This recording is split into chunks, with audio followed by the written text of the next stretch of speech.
Okay, he's had all the shots. Where does he live? Fargo, North Dakota. Oh, yeah. You see, I just figured Wuhan missed us, so it came to visit. They came after you.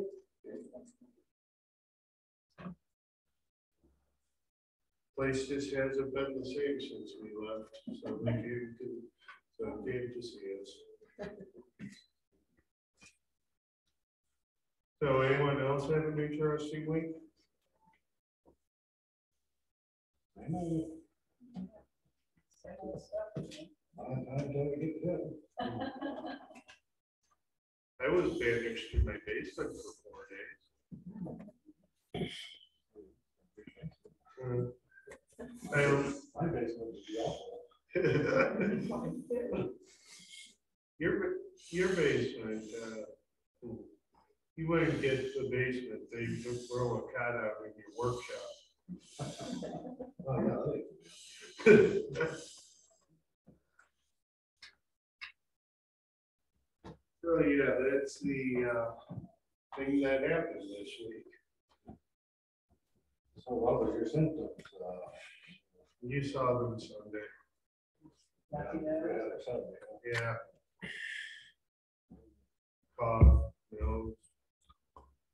Honestly, it felt like a bad cold. It wasn't like debilitating. Right? Monday, before I knew I was positive, I even got the bulletin done and stuff like that. So. Can we give Caitlin before Simon find out how it was for her?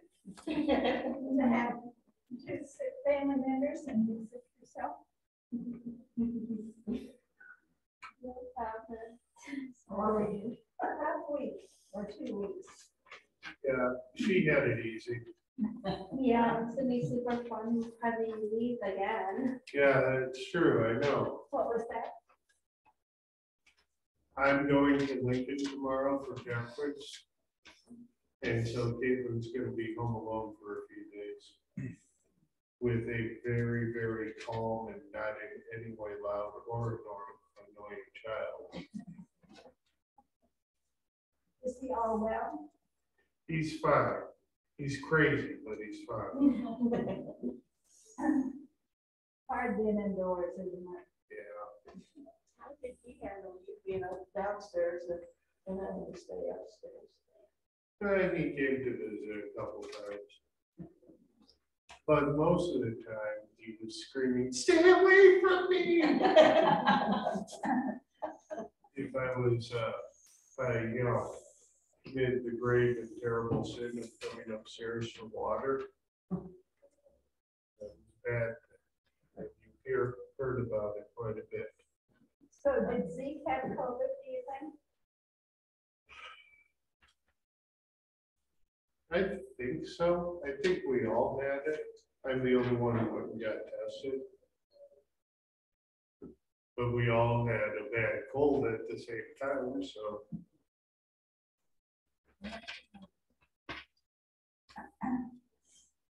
Well, we took it to heart, but I should have not killed him.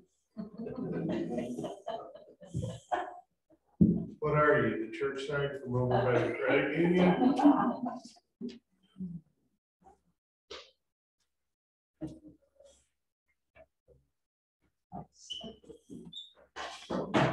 What if they're really loud? What if they're really loud? Rachel said, "Thou shalt not covet thy neighbor's house." That's a new one.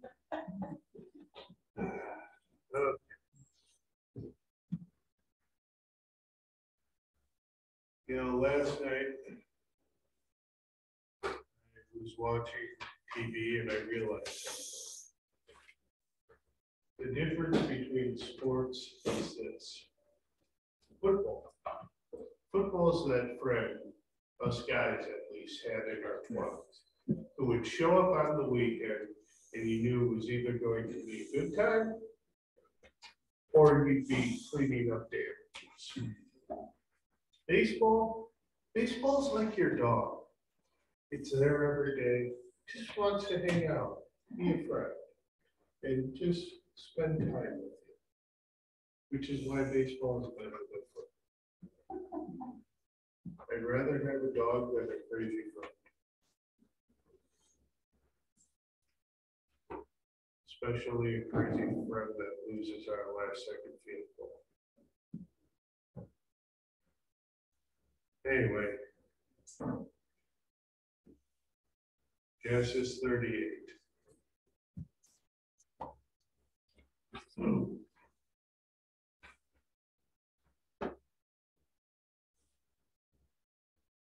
Who wants to start reading? Is it just me or is it really quiet? We're still counting our blessings. Run out of toes yet? Okay, go. About that time, Judah went down from his brothers and visited a man from Adullam named Hira. There Judah saw a daughter of a Canaanite man named Shua. He took her as a wife and went to her. She conceived and gave birth to a son and he named him Er. She conceived again and gave birth to another son and she named him Er. She gave birth to yet another son and named him Shua. It was at Hebron that she gave birth to Shua. Judah took a wife from his firstborn. Her name was Tamar. It turned out that Judah's firstborn, was wicked in the sight of the Lord, so the Lord killed him. Then Judah said to Onan, go to your brother's wife, perform your duty for her as the brother of her deceased husband, and provide offspring for your brother. Onan knew that the offspring would not be his. So whenever he went to his brother's wife, he wasted his semen on the ground, so that he would not provide offspring for his brother. But the thing that he did was evil in the sight of the Lord, so the Lord killed him also. Then Judah said to Tamar, his daughter-in-law, remain a widow in your father's house until my son Shelah is grown up. Actually, he had said to himself, I do not want him to die like his brothers. So Tamar went and lived in her father's house. Sometimes Jewish daughter was like $2. And Judah had finished one and he went up to his teacher and he and his friend had a debate. They always told what your father-in-law is going up to. She had to share his sheep. She took off the garment that identified her as a widow, covered herself with a veil, disguised herself and sat in the gate, and made kisses on the way to Timnah because she saw that Sheila had grown. She was not like she went to God. When Judah saw her, he thought that she was a prostitute, because she had covered her face. He turned to her by the roadside and said, please let me come to you. Because he did not know that she was his daughter-in-law, he said, what will you give me so that you may come to me? He said, I will send. He said, will you give me something as a security deposit of $20,000? He said, what should I give you as a deposit? He said, the stamp seal on its cord and your staff that is in your hand. He gave them to her and went to her, and she conceived by him. Then she got up and left. Later she took off her veil and put her widow's garments back on. Judah sent the young goat with his friend the Adulamite to get back the deposit from the woman's possession, but he could not find her. So he asked the men from that place, where is the sacred prostitute who was by the road at the nail? They said, there hasn't been any sacred prostitute here. So he returned to Judah and said, I could not find her. And the men of the place said, there hasn't been any sacred prostitute here. Judah said, let her keep it so that we are not disgraced. Look, I did send this young goat, but you were unable to find her. But 3 months later, Judah was told, Tamar, your daughter-in-law, has prostituted herself. And even worse, she is pregnant by prostitution. Judah said, bring her out and burn her. When she was brought, she sent this message to her father-in-law. I am pregnant by the man to whom these belong. She also said, please help me identify who these are. This stamp seal on its cord and the stamp. Judah recognized them and said, she is more righteous than I, because I did not give her to Shelah, my son. But he was not intimate with her again. When the time came for her to go into labor, it turned out that there were twins in her womb. When she was in labor, one of the twins put out a hand, and the midwife took a scarlet thread and tied it on his hand, saying, this one came out first. But then, after he had pulled back his hand, his brother came out first. So she said, what a breakthrough you have made for yourself. That is why he was named her parents. Afterward, his brother, who had the scarlet thread on his hand, came out, so he was named Zerah. The word that comes immediately to mind when reading this, at least for me, tawdry. If you've ever managed to catch one of those Jerry Springer type shows that are on TV in the middle of the day, sounds like it'd be right out there, doesn't it? We don't know, we don't watch Jerry Springer. Never once. I never have. I've heard about him, but. Then that's all you need to know. Then you do know. And you told me an untruth, Carol. You said, we don't know. But you do know. Sounds like soap opera. My reputation is probably much worse than a soap opera. Oh, it can be.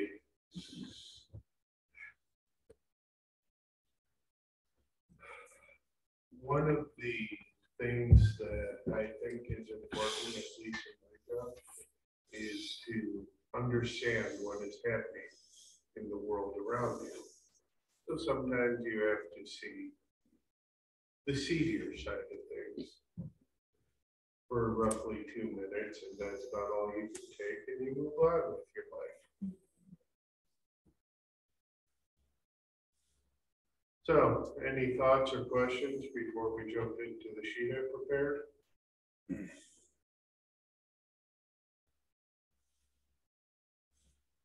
I think there's a lot of deceit going on. Everybody not doing what they were supposed to do or whatever. Lots and lots of this. Very sad. Yep.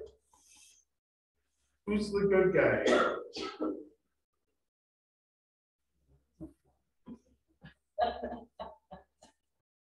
I mean, you could make an argument for Hero. Hero is about the most innocent person. All he did was bring a goat. That's the closest thing to a good guy you get in this. Or Sheila, perhaps.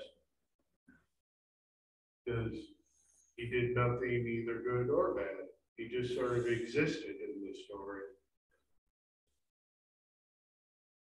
All right. So first of all, how was Judah setting himself up for failure? Well, he was going against God's will because if God wanted Judah, him to be, what's his name? The first son. Oh, he doesn't. Oh, even before that, Judah was setting himself up for failure.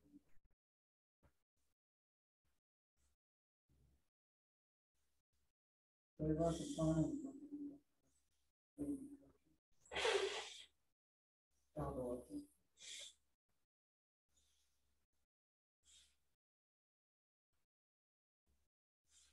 One of the first things Judah does, set himself up for failure. Yep. Marry poorly, live poorly. Oh,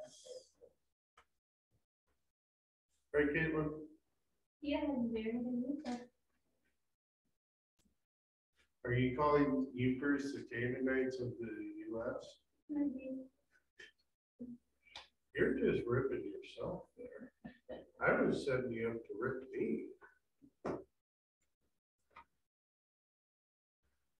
So why was making a baby Onan's duty?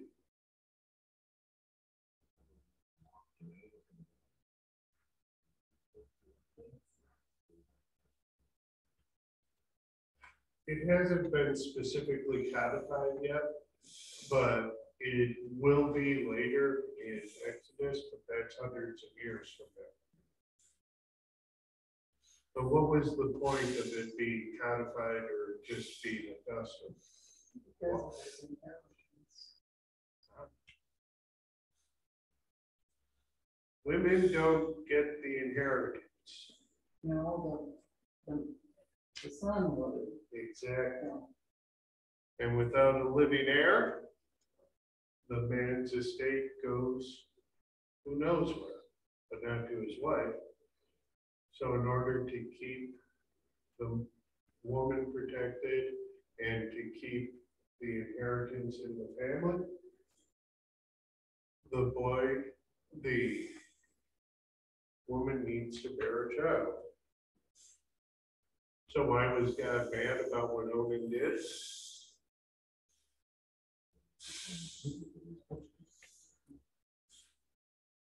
Well, the kid's not going to be my kid, so. Didn't fulfill his duty. There's a possibility he found out he doesn't have a son, that'll be an inheritance. Yeah. So how did Judah mistreat Tamar before they met at the city gate?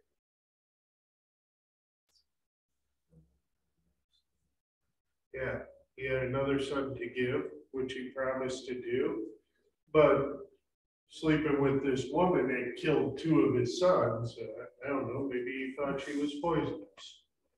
And he didn't want the third one to go. So.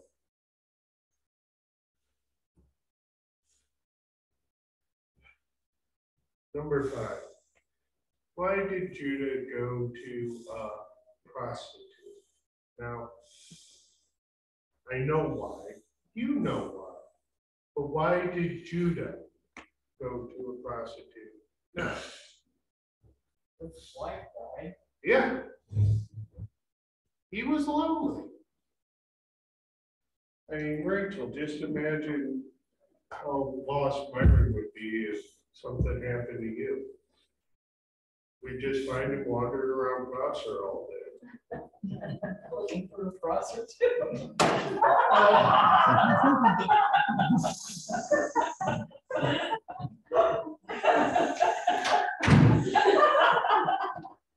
Start all over again.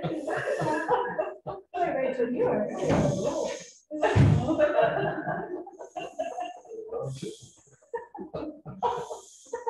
Couldn't resist. Here, I thought prostitutes was what you got when Mike cooked you bad food. Yeah. Oh, good gravy. Is this out of control? I believe it.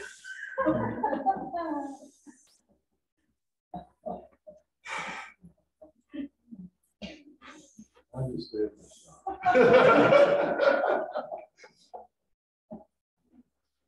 Oh. So how did Judah pay Tamar?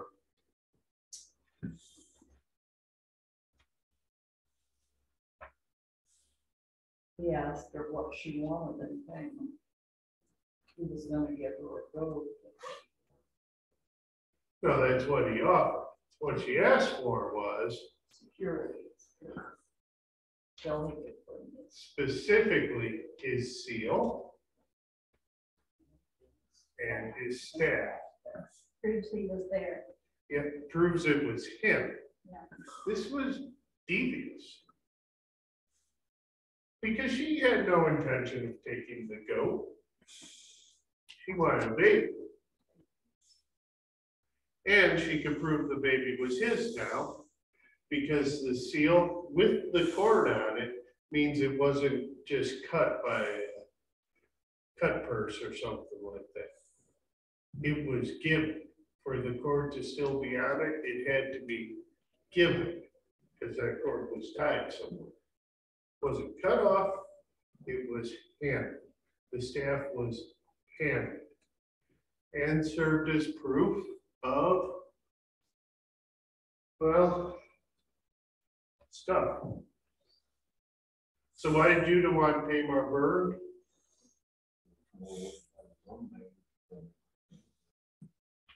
No, you didn't know that yet. Not yet.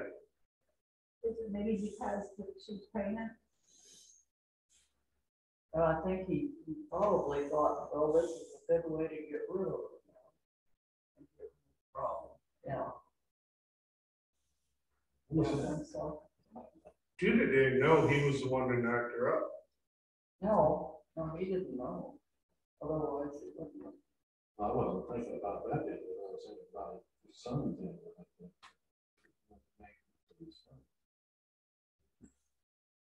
He just wanted her out of the picture, so we didn't have to worry about her, yeah. Not quite. Walk away. She was engaged. She was a what? She was engaged. Oh, to his young son? Yeah. Oh, well, I don't have to care about He may not have ever intended on fulfilling the engagement, but yet she was engaged.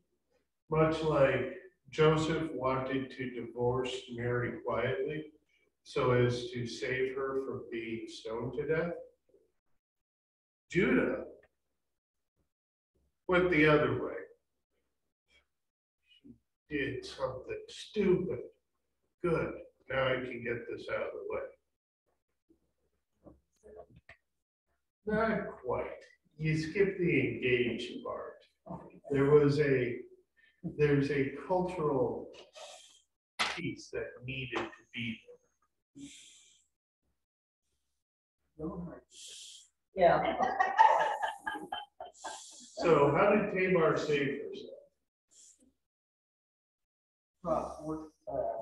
Showed everybody the stamp and that. Not quite. She didn't show everybody. Well, Who'd she show? the guy, I got it.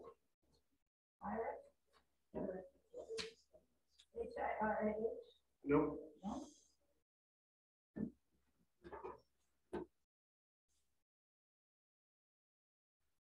Sent a message to her father-in-law. Who was?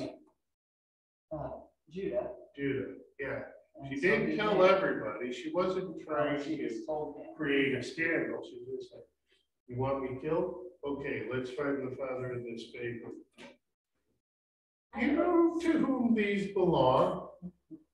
I have a question. If that was her father-in-law, obviously, because how did she not recognize his staff and stuff? Oh, she recognized him. Oh, yeah. Yeah. She was trying to do this.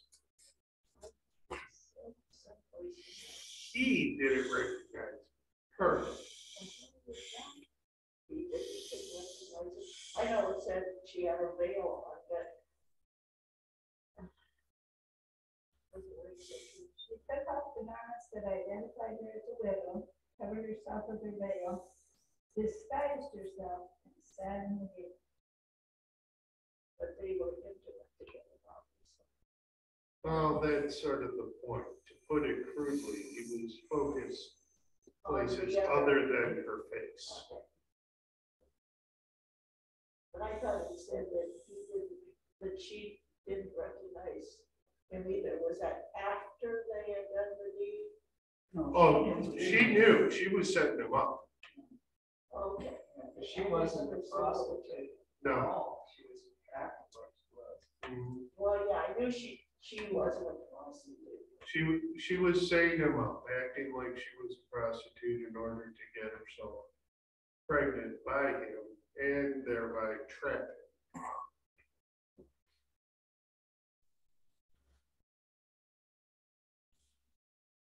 So what was Judah's reaction to Tamar?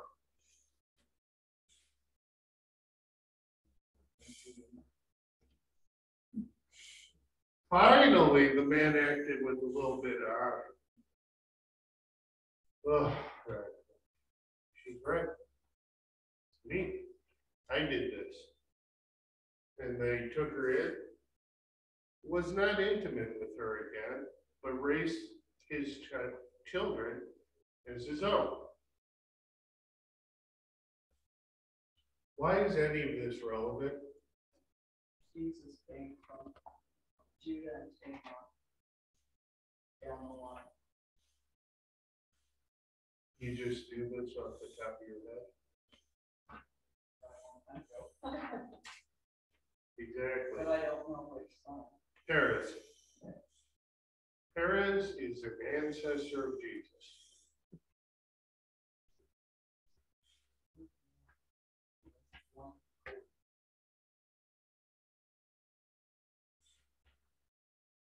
Which is why he ended up with the birthright. Because he was technically the firstborn.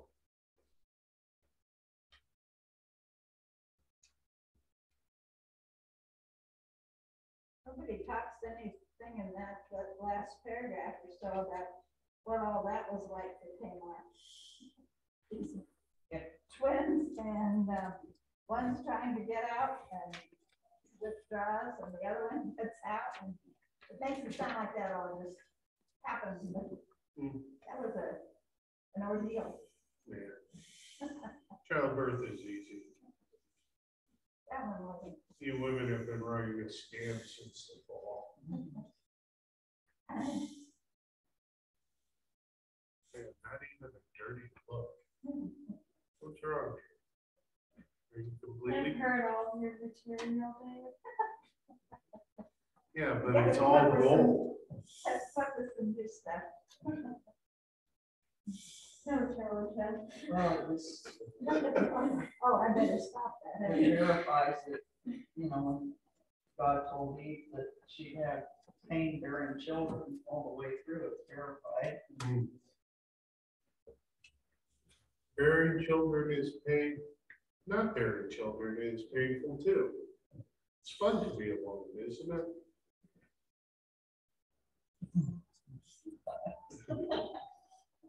When you say things like prostitutes. That's good. That one might stick with you for a minute, Rachel. Anyway, any other questions on any of this? Well, this might not be a. Maybe it's more of a technical question, okay, so when the hand appeared, she put the cord around that hand, and then later on, Aaron's got born first. She obviously, the midwife or woman took care of that, knew that. So I made a mistake, but it, she changed it. Or is that unchangeable? Oh. What was it? She meant to put it on the first child, is that what she meant there? Yeah, she meant to put it on the first born, right? And it wasn't put on the first born. So when it happened, that this child this is the first one, but he doesn't have the cord. Why didn't she change it after the second child was born? She didn't need to.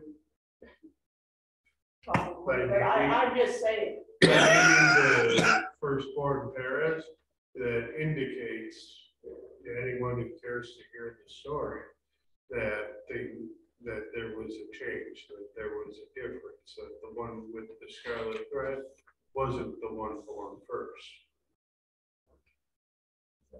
When he pulled back his hand, his brother came out first, so she said, "What a breakthrough you made for yourself." Yeah, But Nancy asked them how it happened, she didn't change that, so it's scarlet red for them. didn't need to. She meant it She brought the scarlet thread to tie up the first floor. Ended up not happening, so the scarlet thread indicated the second floor instead. Just had to make the shift. I look at chapter 38, but you look at all the Genesis, and you see how God's hand and get Joseph into Egypt and to get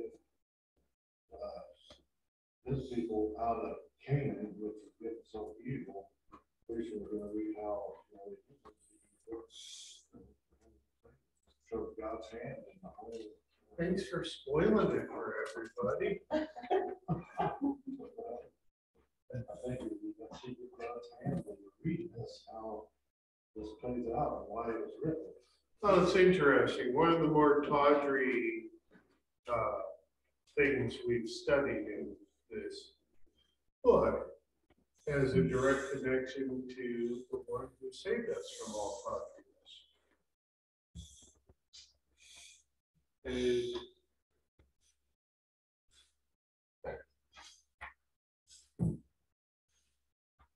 I know the answer for two of you. Have you ever had something that you were working on that didn't work, but you saved it? I meant to talk to you about that. They're completely falling apart. No, they're not. I'm messing with you. We did what you said. We put them through the dishwasher 10 times before ever using them, and now they're just falling apart. Well, that way it gets turned. Right, yeah, that's what I was looking for, no people. Anyway. You have this plan, you plan to do something with it, and it doesn't work. You have two options. You can start over, or you can try to sell it. You can try to turn it around a little bit. You ever turned one of those around? Had a project go from something you were thinking it would be to something different, but it worked? Yeah. Anyone who's ever cooked anything probably has done this. I was thinking of a crochet project, but yeah. Fair enough. I don't crochet, so I don't know. Dulcie does. Well, you weren't talking to Dulcie, you were talking to all of us. Supposed to be a cat, and it turned out to be a dog. That's an upgrade. That is an undeniable upgrade. Sometimes the whole works extends up in the trash. That's true too. Start over, forget about it. Yep. But God here took something that was not going according to his plan, at least, and made it work out in his plan. And that's really comforting, I think. Because no matter how bad we screw up, and we screw up, God can still make it work out. And this worked out about as well as it could, even though it was a little bit on the, tawdry side. That little thing about the twins too. You know, we could think we have everything figured out and exactly how things are gonna go, and boom, it doesn't go that way. God is in control. Okay, anything else on this? Then I suggest we call it here and move on. Rachel can get another cup of coffee. Carol, did you change the Germans to